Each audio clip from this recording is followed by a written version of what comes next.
स्वागत है आप सभी का एक बार फिर से एक्सपी क्लासेस में।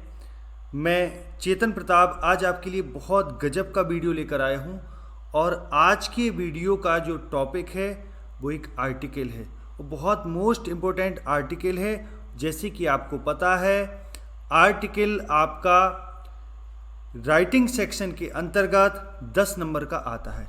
तो आज का आर्टिकल बहुत मोस्ट है, मोस्ट से भी ज़्यादा मोस्ट है और 10 नंबर का है। और ख़ास बात यह है कि ये आर्टिकल मैंने बहुत सरल शब्दों में लिखा है।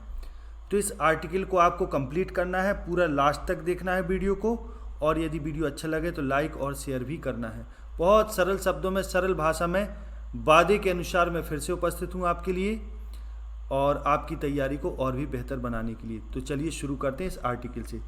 आर्टिकल का आज का टॉपिक है, अब कई बार क्या आप अपना नाम भी लिख सकते हैं आर्टिकल के टॉपिक के नीचे कि आपने ये लिखा है, या जो नाम लिखने को वो का है क्वेश्चन वो भी लिख सकते हैं, और ना लिखे तो कोई दिक्कत नहीं। अब आर्टिकल को जैसे कि मैं आपको बता चुका था 3 पोर्शन में लिखा जाता है। माने कहने का मतलब 3 पार्ट है। पहला इंट्रोडक्शन, दूसरा मेन बॉडी और तीसरा कंक्लूजन। ये 3 पार्ट में लिखा जाता है। हेडिंग डालने की आवश्यकता नहीं है क्योंकि ये आपका ऐसे नहीं है, आर्टिकल है। बहुत कम शब्दों में, लिमिटेड समय सीमा होती है, शब्द सीमा होती है उसकी, ठीक है, तो उसमें लिखा जाता है। तो चलिए, टॉपिक जो है वो है duties of student in free India, कि स्वतंत्र भारत में स्टूडेंट्स की क्या ड्यूटी हो सकती है। दूसरा है role of youth in modern India, कि मॉडर्न इंडिया में यूथ, युवाओं का क्या रोल हो सकता है। और फिर role of young man in free India, बात एक ही है, इससे संबंधित आ जाए तो समझिए यही करना है, समझिए। चलिए शुरू करते हैं इसको। इंडिया बिकेम फ्री इन अगस्त 15, 1947, कि इंडिया अगस्त 15, 1947 को स्वतंत्र हुआ था। टू गेट फ्रीडम, स्वतंत्रता पाने के लिए, young man played an important part in this freedom, कि स्वतंत्रता पाने के लिए इस स्वतंत्रता में यंग मैन ने, युवाओं ने बहुत इम्पोर्टेंट पार्ट प्ले किया था, माने एक महत्वपूर्ण योगदान दिया था।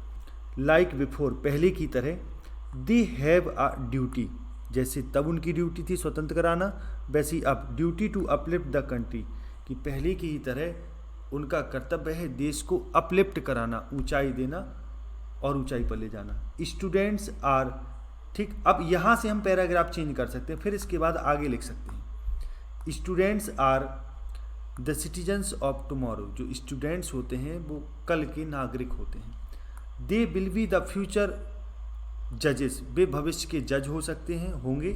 डॉक्टर्स होंगे, टीचर्स होंगे, साइंटिस्ट होंगे, एट्सेट्रा, आदि आदि। तो 10, इस प्रकार they will make our nation great, इस प्रकार वे हमारे राष्ट्र को महान बनाएंगे। फॉर अ गुड नेशन, एक अच्छे राष्ट्र के लिए, बी नीड, हमें ज़रूरत होती है गुड इंजीनियर्स, अच्छे इंजीनियर्स की, डॉक्टर्स की, टीचर्स की, लॉयर्स की, वर्कर्स की, एडमिनिस्ट्रेटर्स की, एट्सेट्रा। यानी अच्छे नेशन के लिए, राष्ट्र के लिए हमें अच्छे engineer, doctor, teacher, lawyers, workers की ज़रूरत होती है, एडमिनिस्ट्रेटर्स, प्रबंधकों की ज़रूरत होती है, etcetera.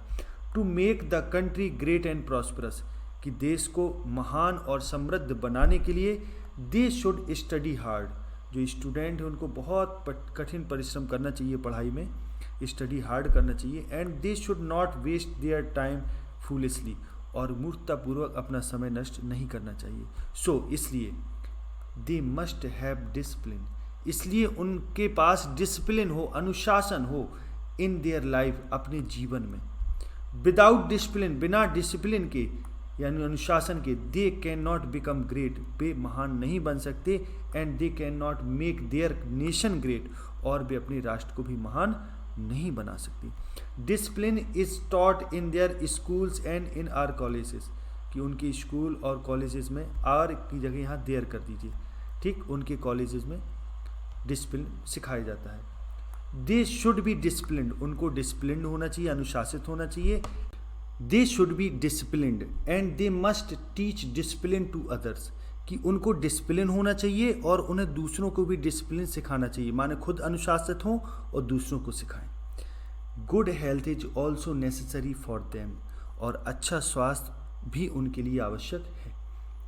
Without good health, without health, बिना स्वास्थ्य के, दे एंड देयर नेशन, वे और उनका राष्ट्र, कैन नॉट ग्रो नहीं कर सकता, उन्नति नहीं कर सकता। आगे देखें। दे शुड बी सोशल वर्कर्स, अब जो स्टूडेंट्स हैं उन्हें सोशल वर्कर्स होना चाहिए, सामाजिक कार्यकर्ता होना चाहिए। They should do social service, उनको सोशल सर्विस कराना चाहिए। They should be in the contact of common man, उनको कॉमन मैन के कांटेक्ट में भी रहना चाहिए। सो दैट, ताकि दे मे नो, वे जान सकें देयर प्रॉब्लम, उनकी समस्याओं को। फॉर दिस, इसके लिए दे मस्ट हैव टाइम, उनको टाइम होना चाहिए उनके पास आफ्टर स्टडी, पढ़ाई के बाद। ठीक, they should go to nearby villages, the nearby villages, उन्हें पास पड़ोस के गाँव में भी जाना चाहिए। देयर, वहाँ, they can teach the villagers sanitation, वहाँ वे सैनिटेशन यानी साफ सफाई सिखाएं, रीडिंग सिखाएं उनको और राइटिंग सिखाएं, ये सब चीज़ें सिखाएं गांव वालों को। They can explain the evils of the society, वे समाज की इविल्स को, बुराइयों को भी एक्सप्लेन कर सकते हैं उनके सामने, वो समझा सकती हैं क्या समाज में बुराइयां होती हैं।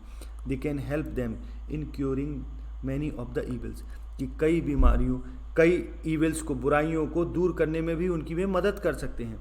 आगे देखें, आफ्टर फ्रीडम, स्वतंत्रता के बाद, अब ये कंक्लूजन लाइन है। The student have so many duties to do, कि स्टूडेंट्स के पास बहुत सारे ऐसे कर्तव्य हैं करने के लिए जो वो कर सकते। The future of the country, देश का भविष्य, विल बी सेफ, सुरक्षित होगा, इन द राइट हैंड, सही हाथों में, right hands of the country, right hand of the student, country नहीं, यहाँ स्टूडेंट करेंगे। सो दे शुड बी ड्यूटीफुल, इसलिए उनको कर्तव्य परायण होना चाहिए, डिसिप्लिन, अनुशासित होना चाहिए, सिंसियर होना चाहिए, माने शालीन होना चाहिए, ऑनेस्ट होना चाहिए और हार्ड वर्किंग होना चाहिए। ये स्टूडेंट के लिए ड्यूटीज़ बताए। तो इसी के साथ जो ये आर्टिकल है मोस्ट इम्पोर्टेंट है बोर्ड एग्ज़ाम के लिए। बोर्ड एग्ज़ाम को देखकर बहुत सिंपल भाषा में मैंने ये लिखा है। मैं ऐसी आशा करता हूँ कि आपको ये पूरी तरह कंप्लीट हो गया होगा, समझ में आ गया होगा। इसको तैयार कर लीजिएगा, बहुत ज़्यादा मोस्ट है, ये समझिए। ठीक, तो आगे अब अगले किसी और अन्य महत्वपूर्ण वीडियो मिलते हैं। तब तक के लिए नमस्कार, जय हिंद, जय भारत, वंदे मातरम, हर हर महादेव।